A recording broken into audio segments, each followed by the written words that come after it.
Dennis Ritchie इसके inventor हैं।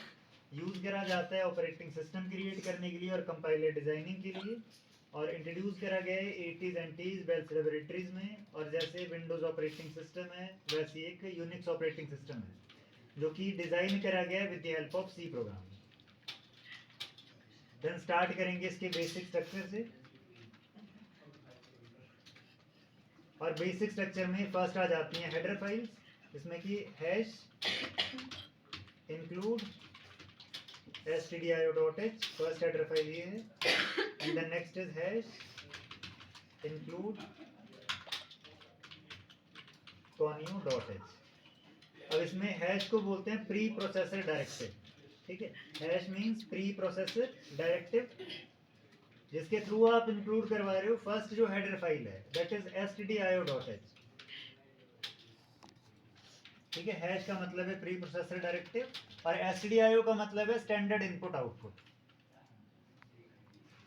stdio stands for standard input output और .h रिप्रेजेंट करती है हेडर फाइल को, तो .h means header file.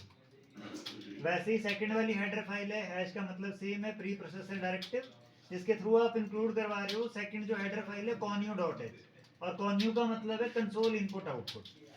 This conio stands for console input output and .h का मतलब है हेडर फाइल। देन इसके बाद यूज करा जाता है मेन फंक्शन का,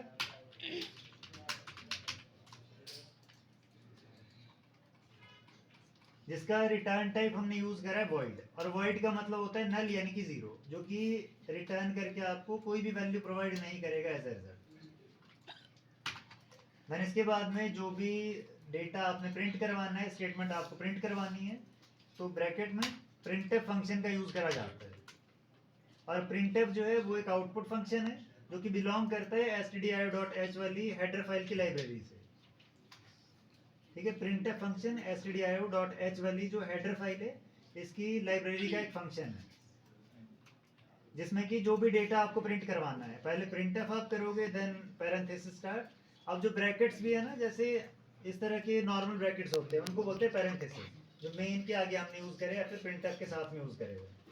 देन ये जो इसके साथ वाले करली ब्रेसेस, देन ये जो इस तरह से यूज करे जाते हैं इनको बोलते हैं स्क्वायर ब्रैकेट, और ये जो लेस देन ग्रेटर देन के साइन होते हैं इनको बोलते हैं एंगुलर ब्रैकेट। जो नॉर्मल ब्रैकेट्स है इनको बोला जाता है पैरेंथेसिस। देन ये जो यहाँ पे हमने यूज कर रखा है इनको बोलते हैं करली ब्रेसेस, और जो सिंपली इस तरह से यूज करे जाते हैं इनको बोलते हैं स्क्वायर ब्रैकेट। और ये जो लेस देन ग्रेटर देन वाले साइन है इनको बोलते हैं एंगुलर ब्रैकेट, ठीक है। तो जो भी डेटा हमने प्रिंट करवाना है तो डबल कोट के अंदर प्रिंट करा जाता है। जैसे आप printf करोगे bracket start double quote start. अब जैसे हम एक स्टेटमेंट प्रिंट करना चाहते हैं कि सी प्रोग्राम में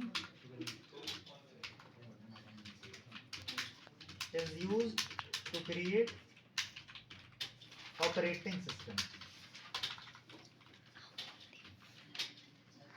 then double quote close, bracket close कर लेंगे और सेमीकोलन से पूरी स्टेटमेंट को क्लोज कर लेना है, एंड इसके बाद में कर लेंगे इसको close.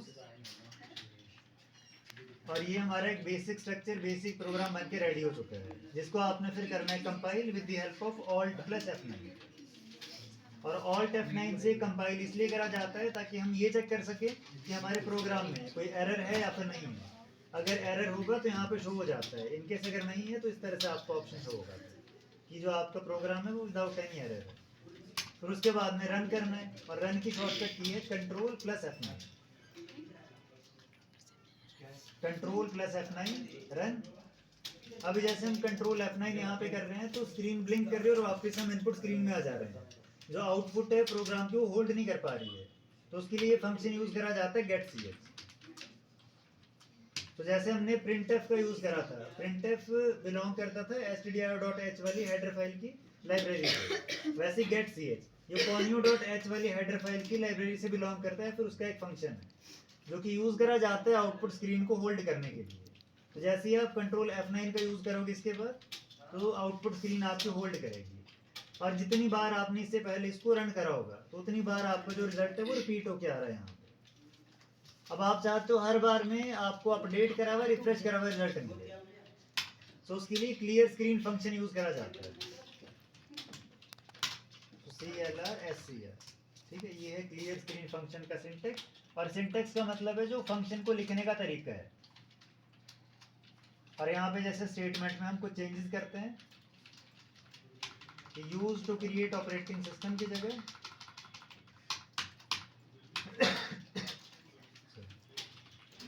Used for compiler designing,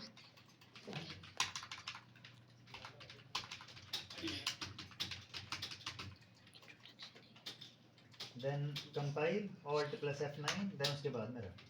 तो जो भी आपका प्रीवियस डेटा होगा वो ऑटोमेटिकली क्लियर हो जाता है। क्लियर स्क्रीन का मतलब ये प्रीवियस डेटा को क्लियर करना, हटाना। बाकी ये जो मैं स्टेटमेंट यहाँ पे प्रिंट करना जरूरी नहीं है, आपको भी सेम वैसे ही करनी है, ठीक है।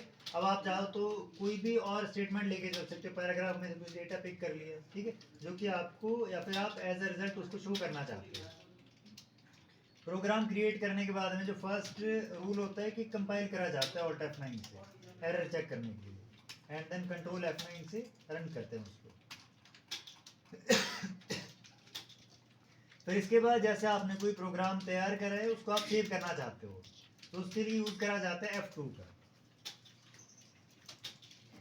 जिसमें कि सेव फाइल एज में आपको ऑप्शन मिल जाता है। एक तो लोकेशन आ जाती है कि ये लाइब्रेरी बनी हुई है सी डायरेक्टरी में, TC करके एक फोल्डर बना होगा, बिन करके एक फोल्डर बना होगा, जिसमें आपकी फाइल सेव होंगी। बाय डिफॉल्ट नेम है इसका नो नेम 12.cpp। अब इसको हमने क्लियर करना है नेम को, और जिस भी नेम से हम फाइल को सेव करना चाहते हैं।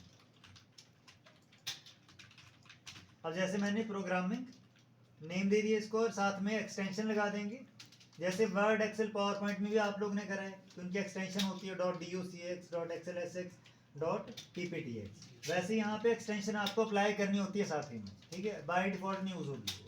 सो .cc प्रोग्रामिंग की एक्सटेंशन है, और जैसे ही आप इसको एंटर करोगे, आपका जो प्रोग्राम है वो यहाँ पे प्रोग्रामिंग नाम से सेव हो चुका है।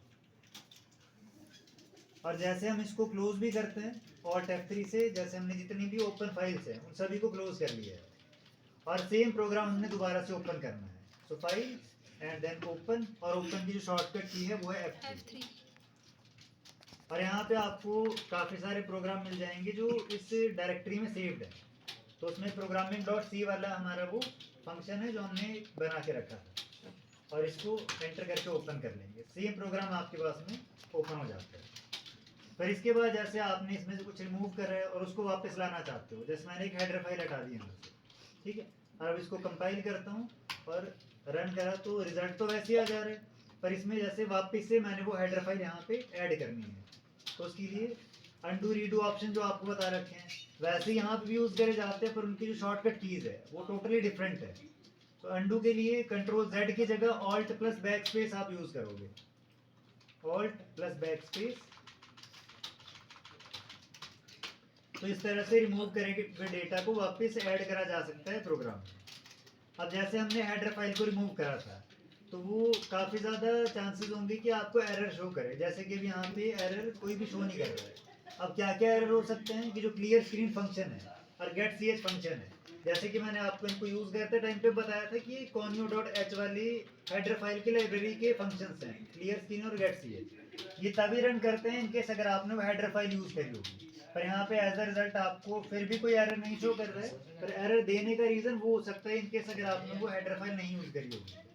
जैसे यहाँ पे हमने हटा दी है, और कंपाइल जैसे हम करते हैं, तो एरर में आपको दो एरर वो शो करेगा, एक क्लियर स्क्रीन फंक्शन का और एक गेट ch फंक्शन का। क्या आप इन फंक्शंस का यूज़ भी तभी कर सकते हो इनकेस आपने वो हेडर फाइल अगर यूज़ करी होगी, अदरवाइज इनका यूज़ नहीं करा जा सकता। बाकी वापस लाने के लिए same alt plus back space का आप यूज़ करते हो। बाकी अदर जो शॉर्टकट कीज है वो आपको यहाँ पे बता रखी है। देखो, रीडू करना है shift alt back space, cut के लिए जैसे कंट्रोल X आप करते थे वैसे यहाँ पे शिफ्ट प्लस डिलीट का यूज करा जाता है। कॉपी करने के लिए कंट्रोल प्लस इंसर्ट, पेस्ट करना है तो उसके लिए शिफ्ट प्लस इंसर्ट, बाकी क्लियर करना है तो कंट्रोल प्लस डिलीट से करा जाता है क्लियर। तो ये सारी शॉर्टकट कीज आप यहाँ से नोट कर सकते हो। फिर उसके बाद क्लोज करना है अगर आपने प्रोग्राम को, तो ऑल्ट प्लस X से करा जाता है, क्योंकि यहाँ पे ना ही कोई क्लोज बटन है, ना ही आप एस्केप की से वापस जा सकते हो, यहाँ से बाहर आ सकते हो। तो उसके लिए ऑल्ट प्लस एक्स का आप यूज़ कर लो, तो एकदम से प्रोग्रामिंग स्क्रीन से बाहर आ जा सकता है। क्लियर हो गया? अब एक बार खुद से भी यूज़ कर लेंगे, ठीक है? नहीं पता लगता तो